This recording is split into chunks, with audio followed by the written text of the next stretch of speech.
Welcome to the CFM Talks, how to get started with actionable cost insights and that align with your business. This is our monthly CFM Talk series, and today we have three fantastic panelists here to talk about this. Less of a presentation, more of a discussion. So I'm ready to get started. Each one of these sessions is designed around answering questions that we hear from customers all of the time. And so a lot of our questions, as we saw in the polls earlier, understanding what is the data, how does it align with my business needs, how can I get control of that cost visibility, how granular should I be, what metrics should I have, and I want to make sure I've got the most accurate information. How do I make sure that that's what I'm working with? How do I get actionable information? I know that was the challenge that folks were primarily mentioning in the polling earlier, and those are the kind of questions that today's session was designed around. We are going to go ahead and start by talking about getting the data, understanding the data, then going into controlling and managing the data. And all throughout, we'll talk about actionable insights and how do you make choices based on that? How do you decide what to do? And we'll also take questions from the audience. So as we're going, if you've got questions, I'll be asking some of them into the, excuse me, some of them into the conversation as we go, as well as we'll take more at the end. We've designed this to have time at the end to help them answer that. And then we'll end up with some next steps and some resources that you can use as you're going forward. So who are our panelists today? Well, you have me. I'm Lisa Harnett. I'm a product marketing manager. I've been in the cost management space for about 3 years now. Before that, I did a lot of architecture work as well as consulting.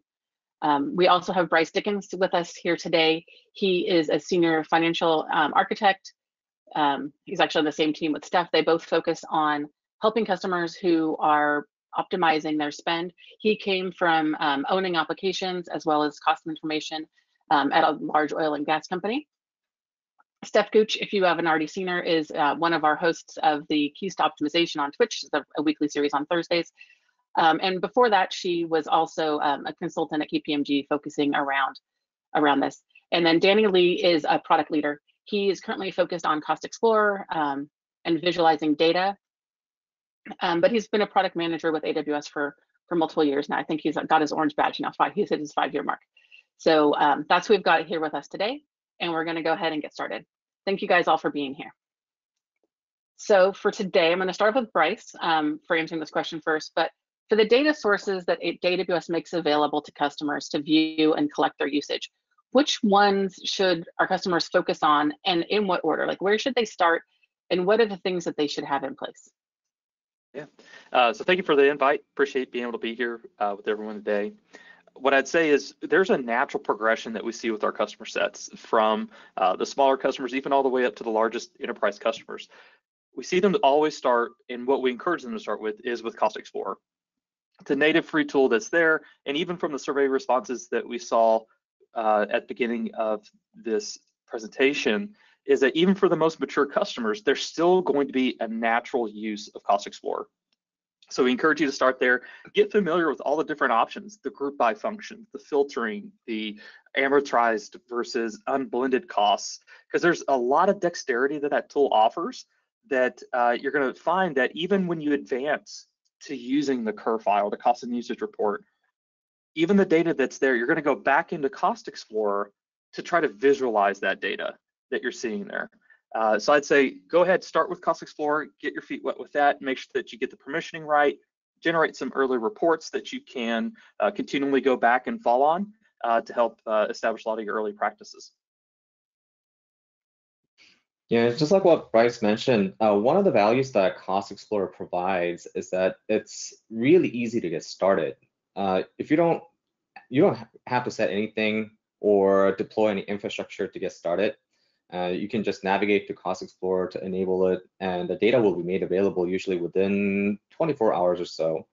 I don't know if you've noticed, AWS console was recently also updated, and when you go to the landing page, there is a small widget that actually shows the cost and usage data, and that information is actually powered by the Cost Explorer API.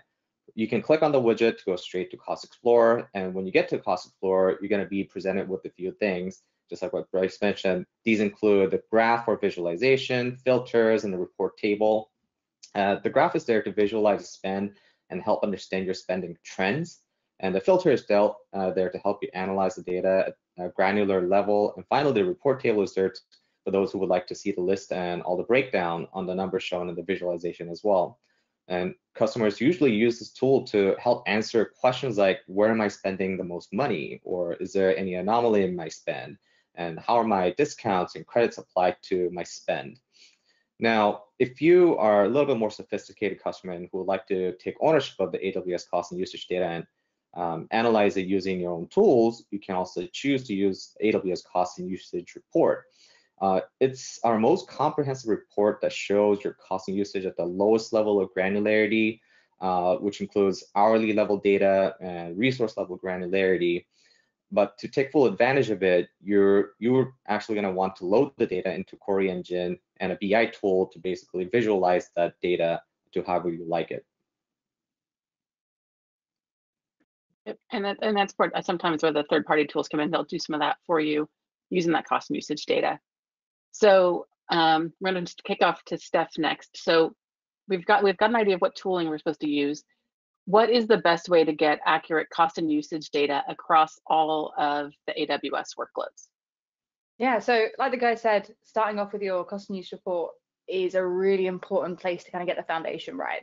That will mean you have access to all the data across all of your accounts, especially if you're an organization or your linked accounts. It'll all be in that centralized location. And that is like foundation 101, get that set up. So as a piece of homework for those who said they don't know today, maybe go and check in your billing console and see if you have and see if you can get it enabled.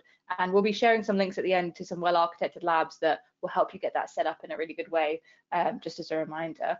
But how do you get the kind of detailed information of who's using what? Are there two kind of elements to it.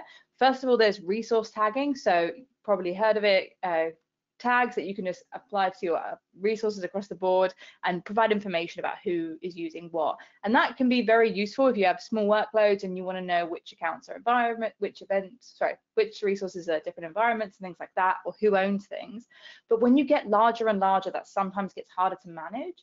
So what I like to recommend a lot of the time is take advantage of account structures when it comes to looking at your workload. So if you imagine you have your organization, below that you can have your organizational units, and then you can also have your linked accounts. And within each linked account, if you know that linked account is for a certain project or a certain environment, you can tag it at the account level, and then you know that everything below will kind of inherit that tag. It won't actually inherit it, just to caveat that. It's not like a new tag will appear, but you can get access to that data, and there is another lab to tell you how to do that. And then you can attach it to your cost and usage report, meaning you can kind of, like I said, inherit that data across the board. So that is a really simple way of attributing cost to workloads from an account level. So you can actually see things like cost center, business unit, that I'd recommend checking out. I should also mention that a cost allocation tag API was recently released back in sometime in June, I believe. Previously, customers had to go into the billing console to enable or disable the tags, but you can actually do that more programmatically and incorporate that into your development practices as well. Just to jump on that, I didn't say this about the resource level tags, so thanks for reminding me, Danny. Was that if you want to see resource tags in your cost and usage report or in Cost Explorer, you have to enable them. This is something that catches a lot of customers out because they think, oh, I've tagged it, and now it means that I can see what the cost is. You can if you've enabled that tag. So go and look into your cost allocation tags in the billing console, another piece of homework, sorry guys, and see what's enabled, because people will have enabled different spellings of things. They might have thought that they enabled it and hadn't, but the API means that you can kind of quickly do that. So again, check that out. Yeah, I mean, tagging is one of those things that it's always hard to keep up on, and I think adding these automated tools is really going to make it a little bit easier to manage some of that. Yeah.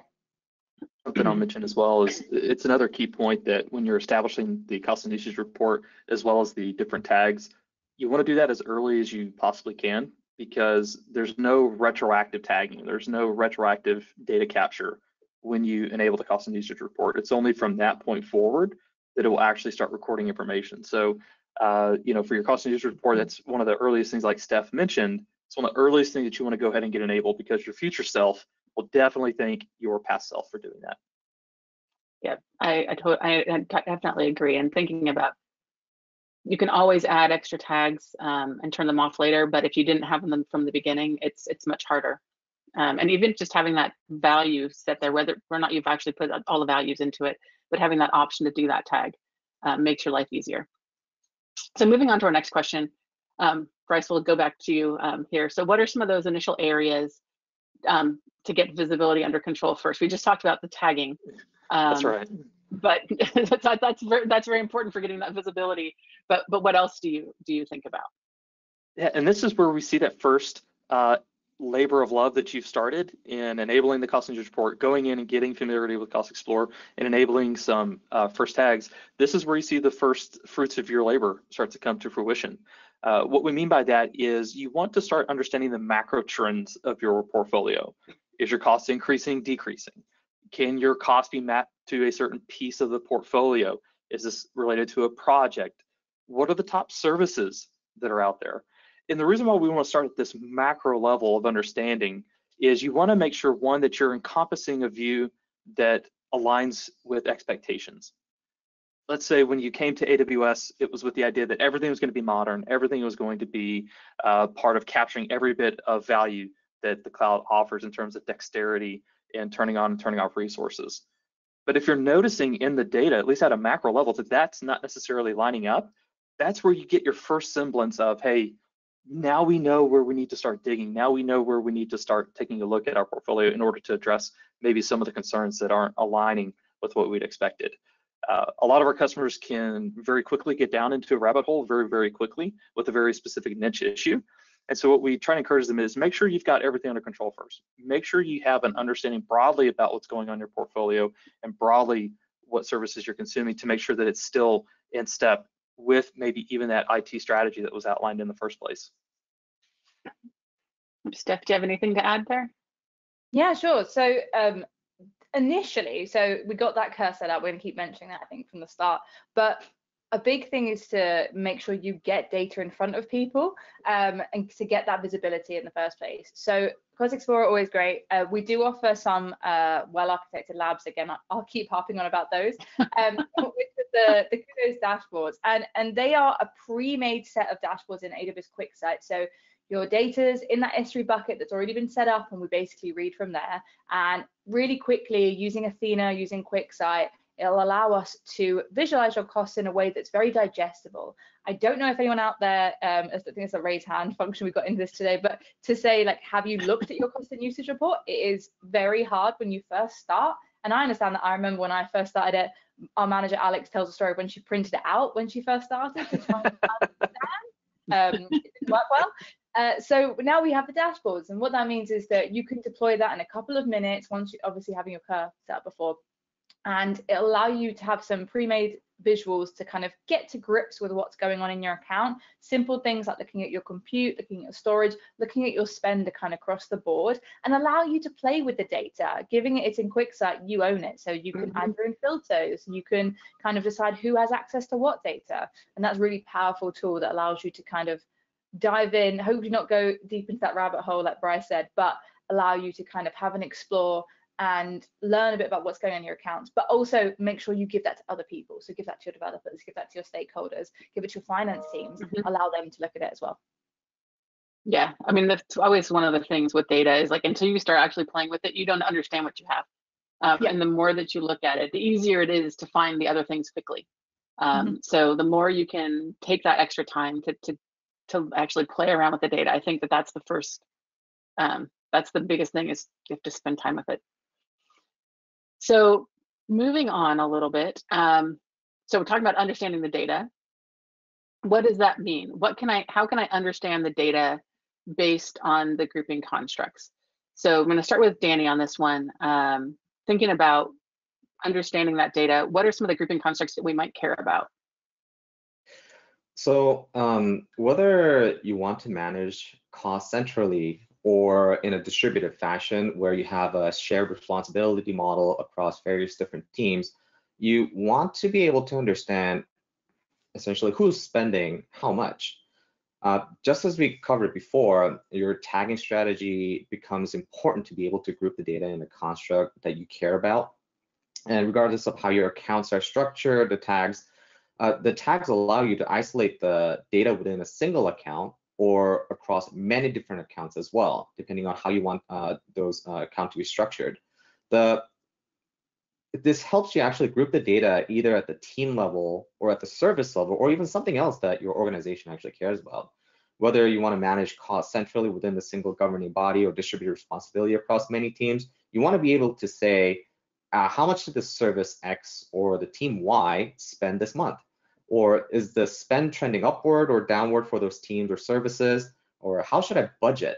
How should I create the budget for this team or for the service? These are the types of questions that you can actually answer if you have great tagging strategies in place. Both Cost Explorer and Curve provides you with the ability to filter down the data using these tags. And Cost Explorer actually provides the filters out of the box you can use from the console directly or using an API. And Cost and Usage Report also includes fields at the row level that you can actually query to filter and isolate that data as well. Now, the next question you might be asking is, what do I do if I have a lot of tags? Because we've seen some customers who actually have maybe even thousands of tags.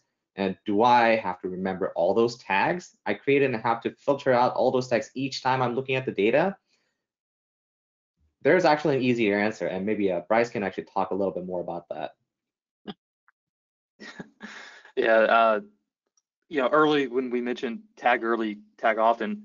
So when customers start to do that, they then fall into these scenarios like Danny was describing, where they've got these thousands of tags. And it's really at this point in the maturation, you've got your feet wet with Cost Explorer, you've got the Custom Users Report out there, you're running some query analysis against that, you've got your dashboard set up, and now you're looking at going, okay, well, what do I do with it now that I have all this information? And it may be at this point that you're starting to notice gaps in areas that you can't track spend, right? Maybe there's a project that popped up and you historically weren't tracking a tag for that, but it's maybe through an amalgamation of different constructs that you want to look at that cost. These are where different tools then start to be overlaid into your cloud financial management strategy. One of those examples is with cost categories. This is a great tool to use because you can amalgamate your costs across tags, across accounts, across different pricing options, against different charge types. And as you create that, and it starts generating those reports of that very specific cost for that very specific project that may be a very short-lived time period, as soon as it's done, you can delete that cost category. It's something that is ephemeral. You can create multiple cost categories that overlap in their constructs, because anything that you create in cost categories isn't going to affect any of your other reporting. And the natural benefits you get when you start overlaying a lot of these additional capabilities like budget alerts and budget reports and so forth, is that a lot of that information will transcend into your cost and usage report, will transcend into Cost Explorer, so that, for example, when you create that cost category, you can now view that in Cost Explorer and generate reports specifically for that. And so as you start getting mature in that process, when it comes to understanding that data, start leveraging additional tools to build in that dexterity that maybe as your process matures, you need more flexibility that maybe was not foreseen when you initially started that journey. Can I also add in, just going very literal on the question, you want to understand your data. I'd also recommend looking up for the dictionary that's available for things like Custom Use Report, because it literally describes what all the tons and tons of line items mean, and that is a really useful source when you're getting started with that kind of thing, to understand when you write a query what it means. And if you are looking to take advantage of the Kerr and use Athena, which is the kind of serverless database that you can run queries on with it, then there is the Kerr query library in the labs as well, which has a whole set of pre-made Kerr queries that are fun, so useful. I use them all the time to kind of dive into data. So you want to look at your DynamoDB cost, there's a query for that. And it has all the appropriate filters, all the different information that can make it like a digestible source rather than this millions of line long Excel sheet. And don't waste your time kind of trying to dive into it when there is a really good resource out there. Yeah, that was all. Yeah, I'm actually going to add one more thing to Steph's thing. If you're someone who's been using the Kerr for a while and we have a query we don't have, you can submit them to us and we'll add it to the library. So it's not just you can use it, but if you think there's something missing and you have to develop something, send it back to us. We'll put it out there for everyone else to share. Yeah, and you get a mug or a jumper. I know it's summer, so maybe use it in the winter. I should get one for making everyone else submit their queries, even though I don't write queries. I'm going to actually ask a follow-up question. I know it's not on our schedule. one of the questions that I've seen in the question, because I'm monitoring the questions. If you guys see me looking off to the side, it's because I'm checking one of my many screens and looking at the questions you guys are typing in. And so one of the questions that came out there was actually around accounting people asking, like, why isn't dev doing this, and why isn't the accounting team doing this? Like, whose responsibility, when we talk about understanding the data, how do you kind of split whose responsibility this is? What are the kind of advice you guys have? And I know I'm throwing this out there, so I'm going to let whoever wants to take it first take it. But how do you kind of balance those two things? Because understanding the data is so much harder for people who don't have any technical background, or for understanding cost data, that can be really hard for developers. So how do you kind of split that? I don't mind going. Oh, Bryce, you want to go first? Please go, and then I'll come up after that. So I think doing it centrally is probably my big piece of advice. That's not maybe the easiest option, but it's giving someone dedicated to looking at it is really key. So whether that's a CCOE team or a FinOps team, or put other brand of kind of centralized team name in that you would use, that's a really good starting point, and kind of spend time to do, like, someone who's here today, well done, you're here learning about this kind of stuff now. Check out the other AWS resources we have, check out my show. There are loads of information how to get started with that kind of stuff, and like in labs. And then the next thing is to like share the data out to everyone else. So like I said about the dashboards, it's really important to have the centralized team own and manage the data, and then share it to other people. So if you're here and you're person in kind of finance or procurement, and you're like, I don't know about managing infrastructure or writing queries, then there are resources to do that. But also, don't be afraid to like speak to a developer and ask them for help to get started with it and set the infrastructure up, but then you kind of manage it, or have some kind of back and forth relationship where someone can help you set up the infrastructure, and then your job is to look at the reports or look at the data. Bryce? Spot on. That's exactly where I was going with it. Is very formally, we see organizations tackle that through a cloud center of excellence, and within that, they will have then a central business office, cloud business office, that handles specifically the functions that we're talking about today. Make sure that's administered throughout the portfolio. But some organizations are very leery of a hierarchical approach. They're very leery of replicating a lot of the on-prem practices in the cloud, and they're looking for a more decentralized or democratized approach to how this can be handled. And if you're falling into that scenario, one advantage that you have is that cost optimization is a pillar of the well-architected framework for AWS. So even at a very small specific workload level, cost optimization is still something that will be covered and should be covered with the different product teams. So I would encourage you, if you want to not necessarily tackle this through a very centralized approach, even in a decentralized approach, encourage the well-architected framework and encourage the well-architected reviews to be able to handle that approach as well. Yep. I mean, and I'm going to put my final plug in.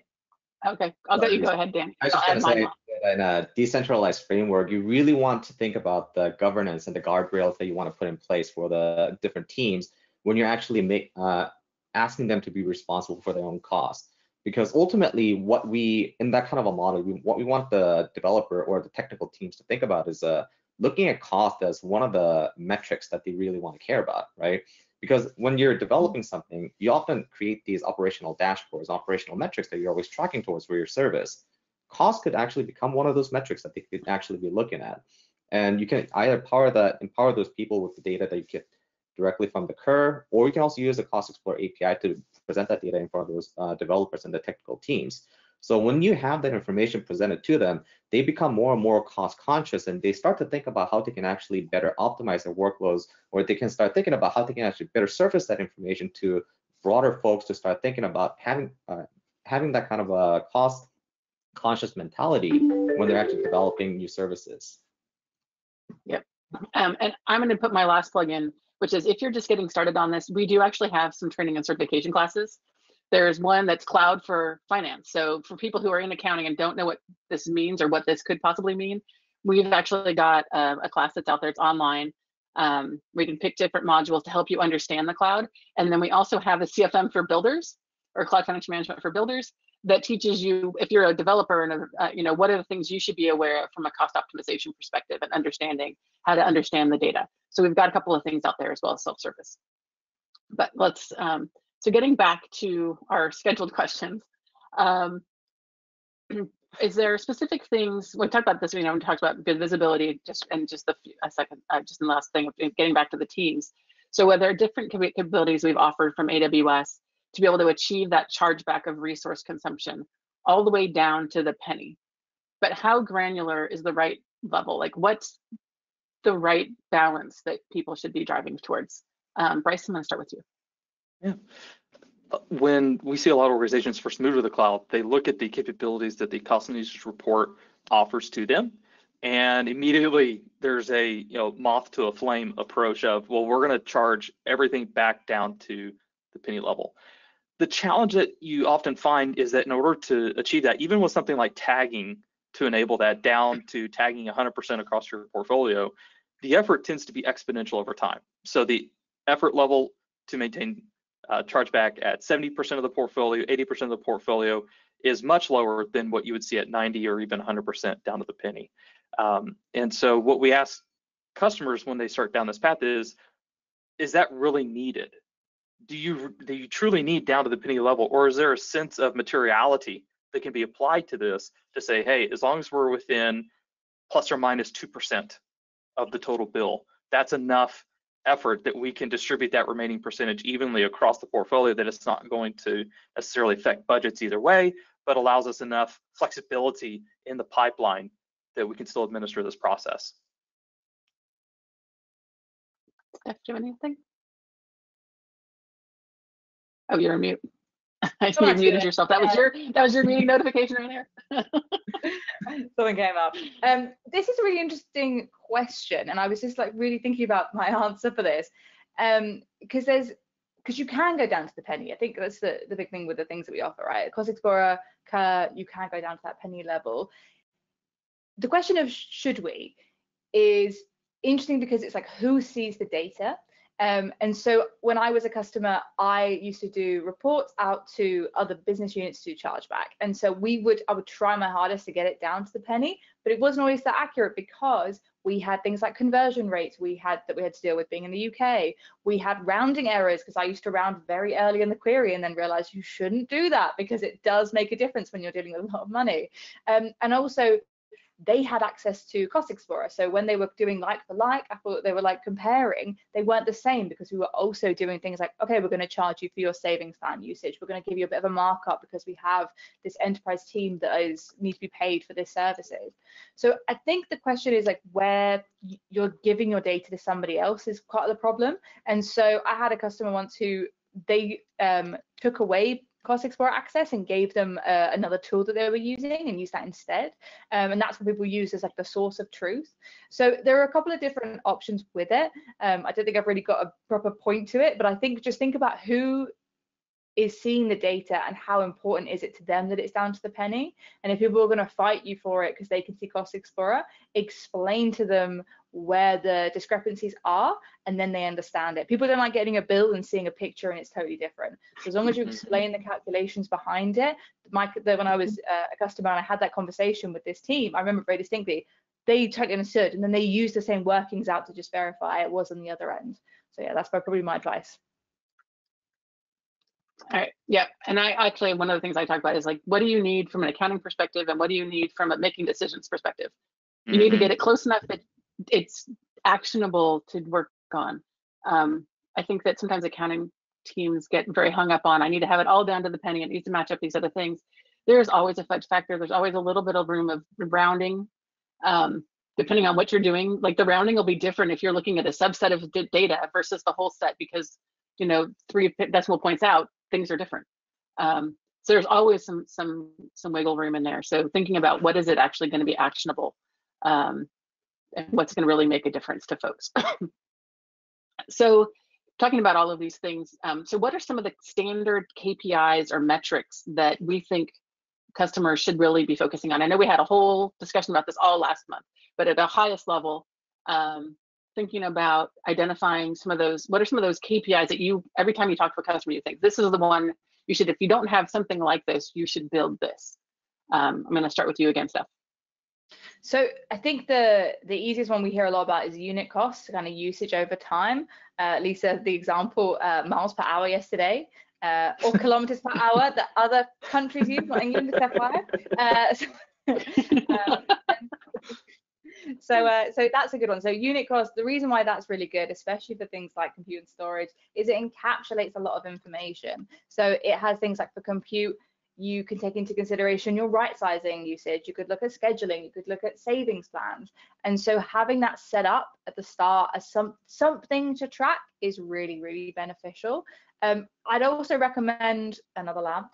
There is in the Kudos dashboards, there is the KPI dashboard. So if again you are here today and which is great, and you want to learn more about what other people use as quite common KPIs, then that dashboard has a ton that are preset. So we have things like GP3 usage, storage unit cost, compute unit cost, percentage of previous versions of EC2 or instances generation. So lots of information, commit. So many different ones that, again, because it's a quick site dashboard, you can edit, you can choose the ones that you want to track. And this is quite a good starting point. I did this with a couple of my customers, and we decided, like, these are the 5 we're going to track. We're going to look at commits, we're going to look at GP3, we're going to look at idle resources, and then we just track those, and they dedicated time to work on them each month, and you could see them go down, and it was very satisfying for us just to watch and do. But it's also really impactful for them to share with the business, so they can go back to their stakeholders and say, look, we dedicated time, this is what happened, and this is how we track it. So yeah, I'd recommend starting out with the unit cost as a base one. Yeah. The other flip side of that coin that we also see customers, just like what we talked about with, they see the ability to get down to the penny chargeback, and we say, hey, you know, should you do that? The following question is, okay, now that we have these metrics, I want to know where we stand as it relates to not only our peers that we directly compete against in the marketplace, but also globally. And we tend to discourage customers to do explicit comparisons on a lot of these benchmarks for a number of reasons. One is we want to make sure that you as a customer are really driving as an efficient of a process as you can internally already, right? So if you're seeing that unit cost start to trickle up over time, okay, let's go ahead and make sure that we're addressing that before we start looking externally to see how well that's comparing. The second challenge that you have with trying to compare these unit costs is each customer, even as closely as direct competitors, are going to be vastly different in how they're handling the cloud and where they're at in their cloud journeys. A good example is you may have 2 competitors where one came to the cloud as only net new development. So they said, hey, you know, as we start to invest in the cloud, as we start to invest in our IT resources, we're only going to invest in stuff that is serverless compute. So they're taking advantage of Fargate, Lambda, maybe ECS for a lot of their containerization workloads. And that, in comparing and contrasting to another company that says, hey, we had our data center closed down, so we're going to lift and shift everything into AWS. Well, the consumption profile is vastly different, even when you're comparing things like compute unit costs, right? This can be a completely different profile, as well as even for customers that, let's say, they're both investing in a lot of modernized technology. One could be leveraging for high performance computing, and another one could be leveraging a lot of T4 micros for a lot of their instances. In those cases, even the unit cost is going to be different. Your HPC workloads are way more expensive per hour than a lot of your micro EC2 instances that are out there. So that's why, hopefully, what we've been able to paint a little bit is, let's go get those metrics. Let's make sure you're driving as efficient of a process as possible. And when it comes to benchmarking, try to avoid direct comparisons as a benchmark of your own success, because that's going to be very hard to do. Yep. Danny, do you have any additional thoughts on KPIs that you recommend customers look at when they start? Yeah, one of the things that I'll also talk to customers about is benchmarking against yourself as well, because typically one of the great things about providing some of these tools to the customers is that you can actually look at your historical usage, right? So you can actually look at compare the growth of your own business, compare that to your cost. You can actually look at how your spending actually trending towards, or trending as time progresses. And you can kind of get a good understanding of where you were at when you first started and where you are today. And you can actually use that to extrapolate information on how you can actually better optimize, create some additional decisions on how you can actually optimize your costs as well later down the road. So getting that sort of an understanding up front, or starting to create these practices to get a lot of insights into your own costs early on, so you can actually monitor and track your progress against that early on, is actually going to be very important. just as important as tracking your trying to benchmark your spend against the industry, because without the information that you get have for yourself, it's not going to be easy for you to actually understand how you're actually going to be able to how you actually match up against some of the other peers or some of the other industry leaders that are in the same domain spaces as you are as well. All right. So we are on our last prepared question, which is now what? How do I get started? So we had a lot of people who had said none in there. We had some people who would put Cost Explorer, some people who'd put they were working with car and that. So where do we want to tell people? After this, we're going to do all Q&A from the queue. But so with that last, what's your last advice on how do I get started? Bryce, we'll start with you. I'd say don't be afraid to experiment. You know, Cost Explorer is there, it's free. Cost and User Report, like we mentioned, make sure you get that turned on early and it starts collecting data. And with the tags, tag early, tag often. These are a lot of the fundamental components that you can experiment with completely for free, that you don't have to worry about that you're going to be affecting data downstream and so forth.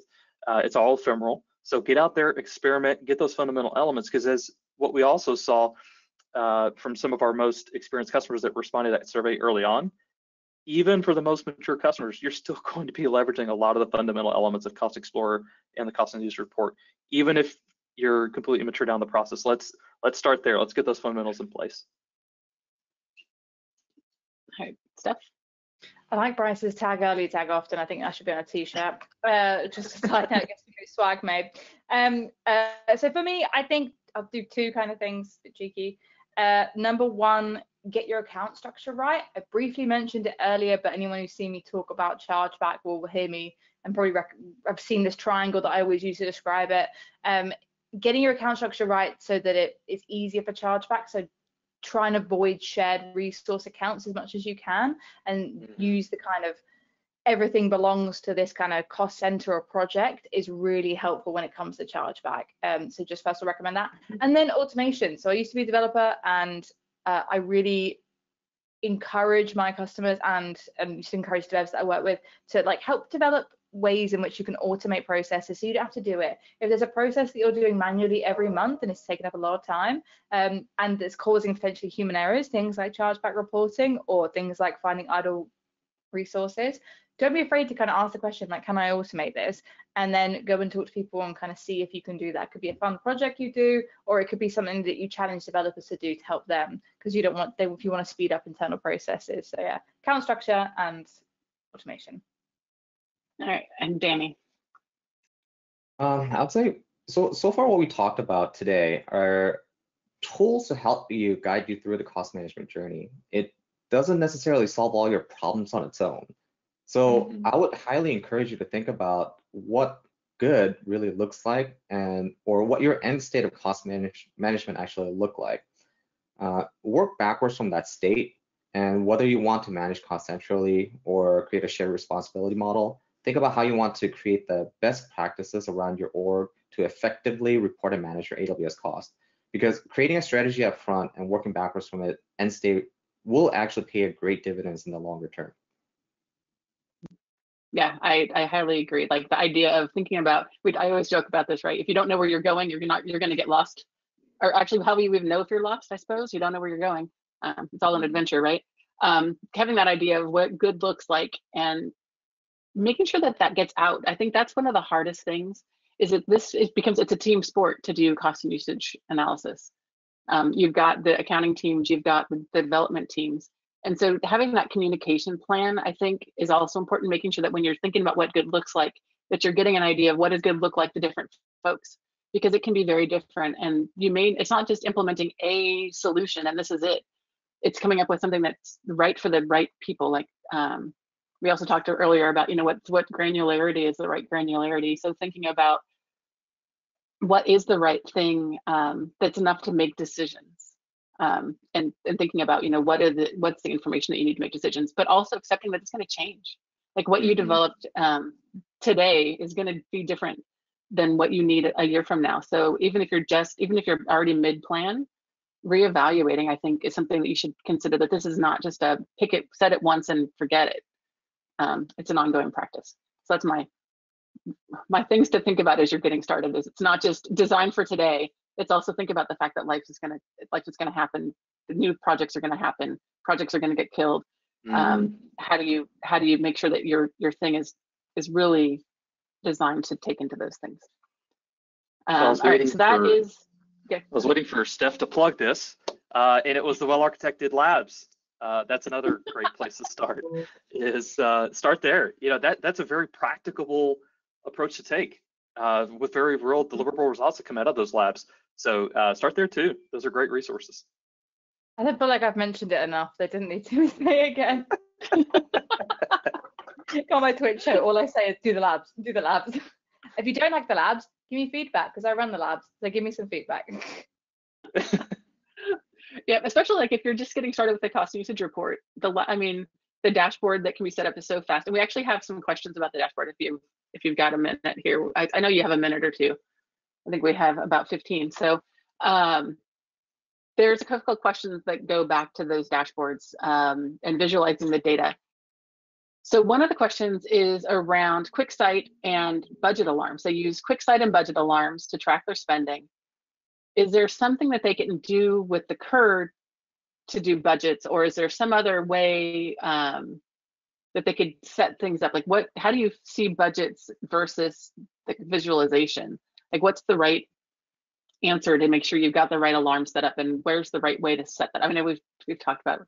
We didn't talk about it a whole lot in this call, but thinking about where do you kind of set those alarm and alerts that you could then get to people? Yeah, so I can jump in on the definitely with the QuickSight related stuff. So definitely have, just first of all, anomaly detection and budgets, setting them up is a really good idea. Even if you're kind of, I don't really know, I was at a Twitch show with Jeff Barley the day, and he says that he puts his really low and he likes to see what's going on regularly and kind of review those alerts. So I do encourage you to set them up. They've saved people before, they saved me before, as just a way of checking your data. But in terms of getting them into the Kudos dashboards, there is a way, and there's a YouTube video. If you go on the Kudos YouTube channel, there's a video of me chatting about how to use another plug, how to use the optimization data collector lab to export the budget data into the dashboard. So basically there is a very kind of similar to Cost Explorer view of like your spend over time, and then there'll be a line above it, which is your budgeted amount. So you can kind of see how you're tracking against your budgeted spend, which is useful. But I don't know if Danny has any other insights around other services and budgets advice.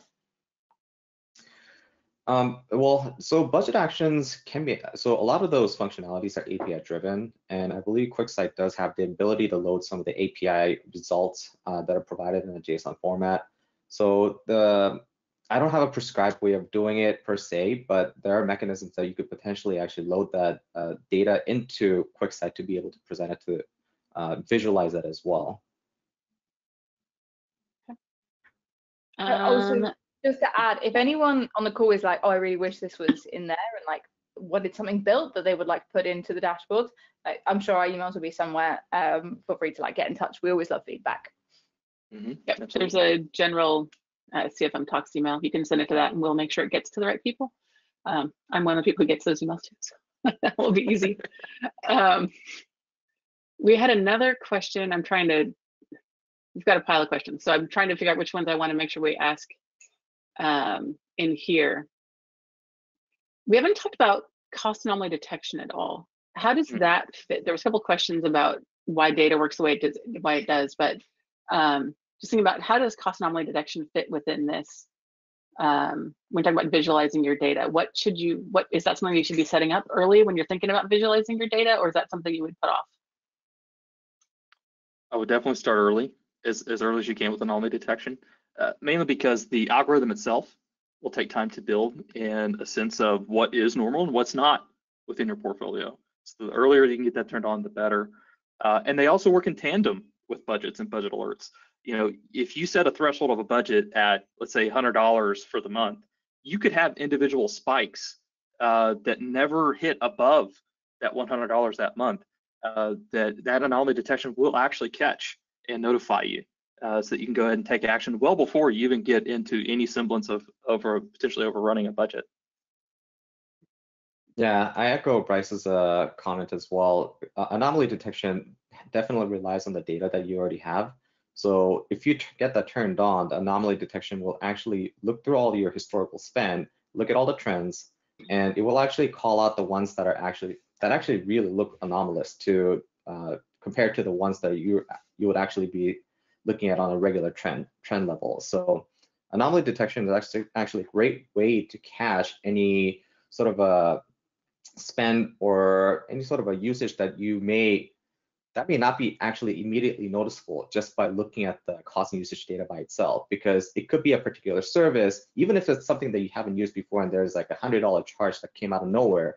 Anomaly detection could actually potentially catch that for you before it becomes a huge charge that will actually show up at the end of your bill cycle. So something like that, you can actually enable to actually get alerted on, so you can actually take a look at and see what sort of a cost overrun you can actually find out much earlier on than getting the bill at the end of the billing cycle as well. And just to add, there's, I think it's now available everywhere, the ability to plug Anomaly detection into things like Slack.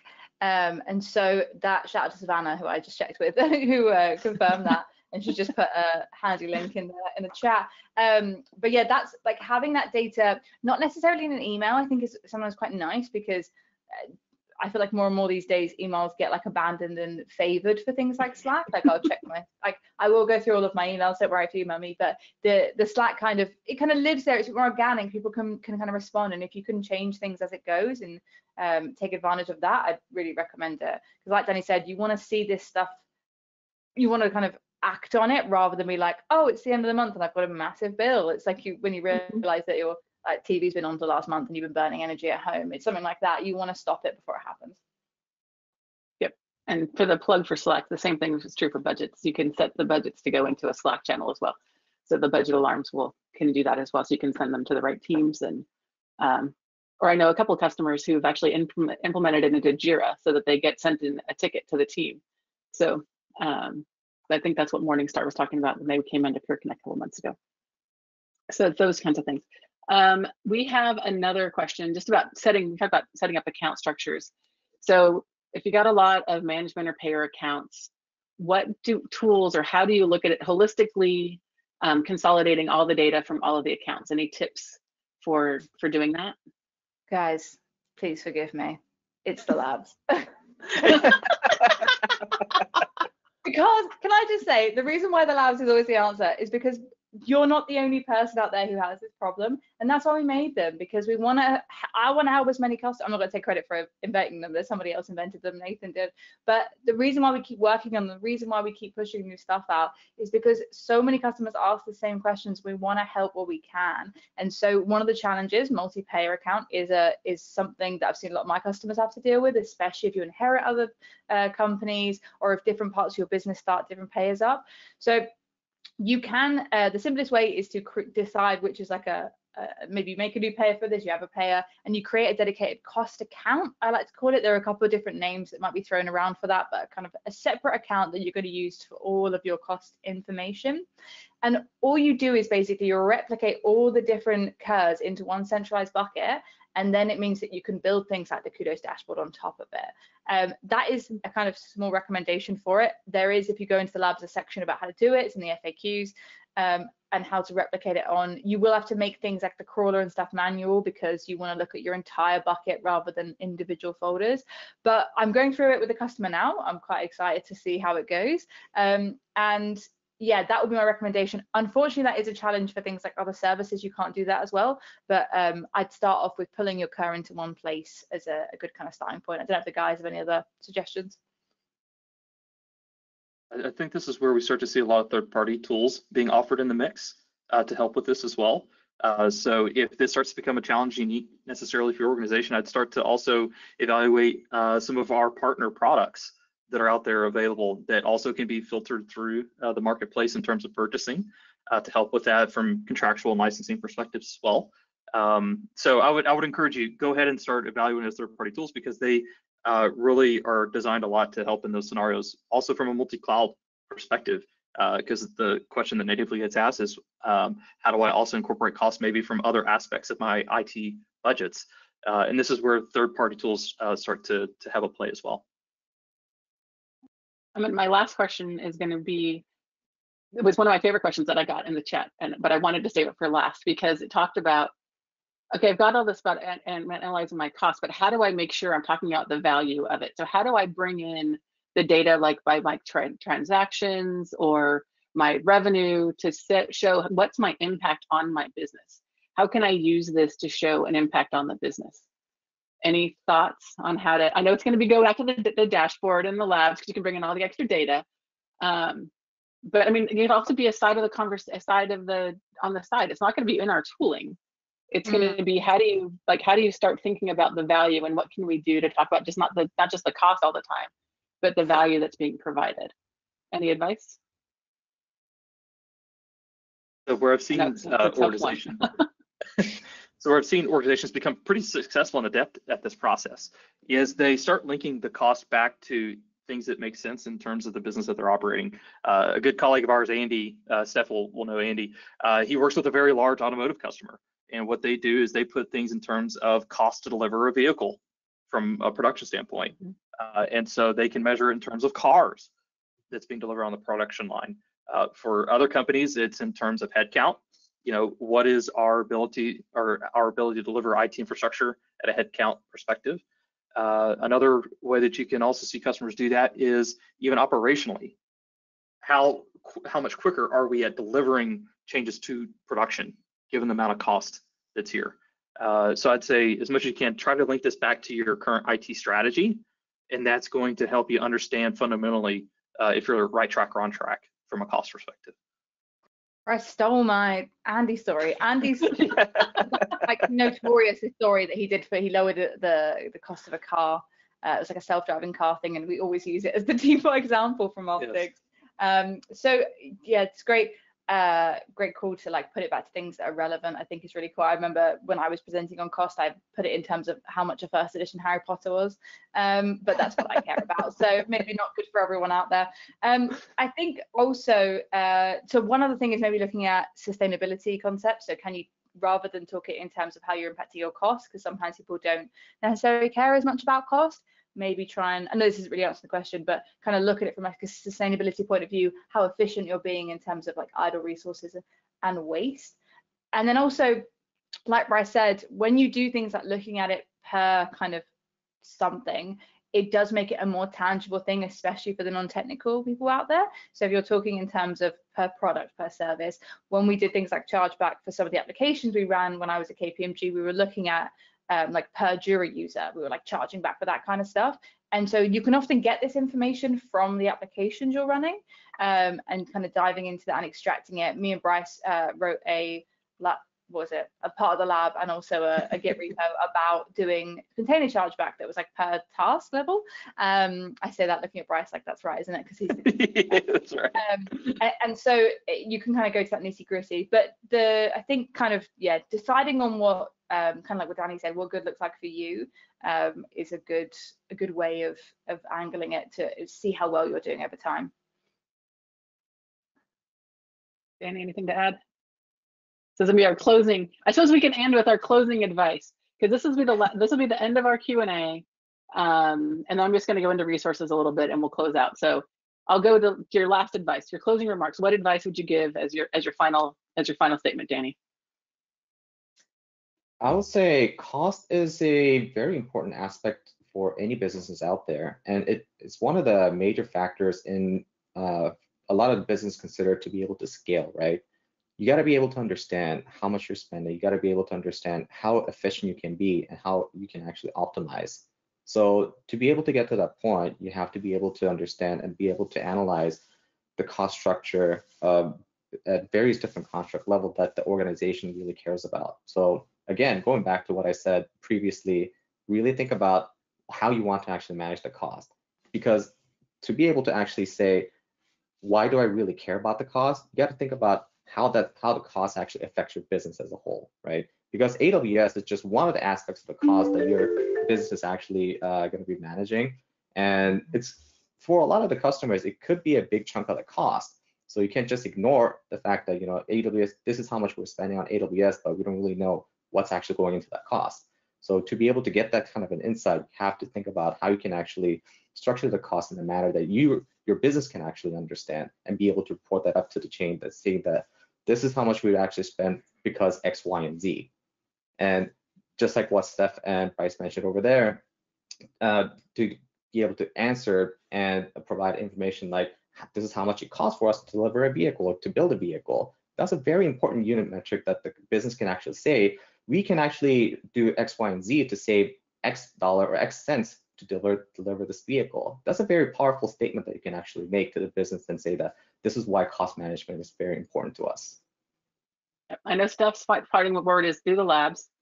How about Bryce? I'm not even gonna let her do it again. Yeah, start early, start often. Yep. All right. And as I always say, think about what's actionable and figuring out how you can get to the right level. But as we're gonna go ahead and thank you guys so much for being here, by the way. I really appreciate it. It's been fun working with you to build up the panel to start with. And I look forward to working with you again tomorrow because we talk to each other every day. But in the references, there's a handout that's in GoToWebinar that you can download. It has the links to the labs as well as a couple of the other things. We'll also make sure that that link to the different training classes gets added in the download that's there for tomorrow. And here comes my cat. We also have upcoming events. We do this every month. She's been so good sitting on the side. We do this every month, but next week we have Peer Connect, which is also every month on the third Wednesday. Next month, we're going to talk about managing cost during migration. And on Thursdays, as always, there's Steph with her keys to optimization. For those of us in California, it's at 7:30 Pacific. But what time is it for you, Steph? 3:30, a much more bearable time in the UK. All right. Thank you guys so much for being here. I really appreciate it. Thank you, everybody in the audience. These are such a fun event to do, and I look forward to seeing what you guys come to West with next month. Have a great day. Bye. Thank you.